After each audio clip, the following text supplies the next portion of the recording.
English Diary presents 3 most useful sentence structure with Urdu meaning. Number 1, the more.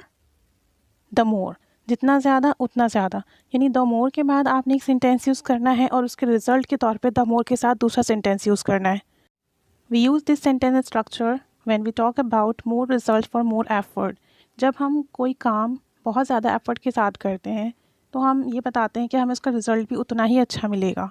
तब हम मोर के साथ effort का सेंटेंस बनाते हैं और नेक्स्ट में द मोर के साथ रिजल्ट का सेंटेंस बनाते हैं.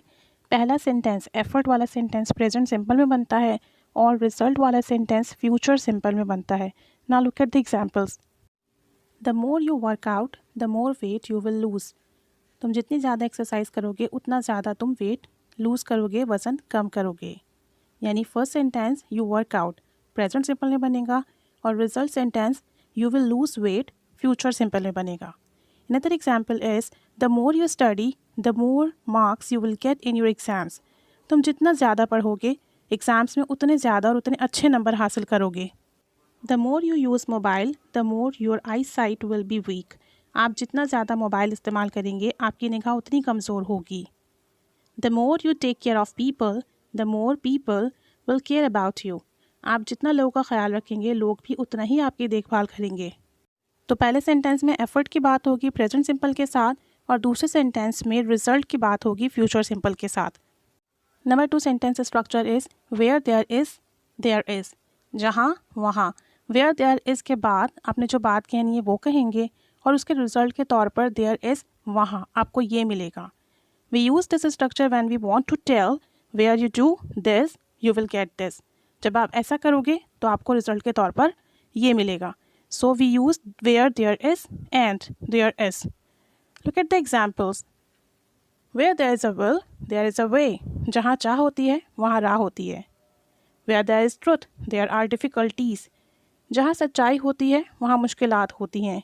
Where there is desire, there is passion. जहाँ ख्वाहिश होती है वहाँ जज्बा होता है.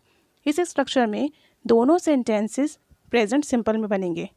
वेयर देयर वाला सेंटेंस भी प्रेजेंट सिंपल में बनेगा और the next sentence there is वो भी प्रेजेंट सिंपल में ही बनेगा. Where there are children there are happiness. जहाँ बच्चे होते हैं वहाँ खुशियाँ होती हैं. Where there is ordeal there is relief. जहाँ आजमाइश होती है वहाँ राहत होती है. तो दोनों प्रेजेंट सिंपल में बनेंगे. पहले सेंटेंस में विश, दूसरे सेंटेंस में पैशन.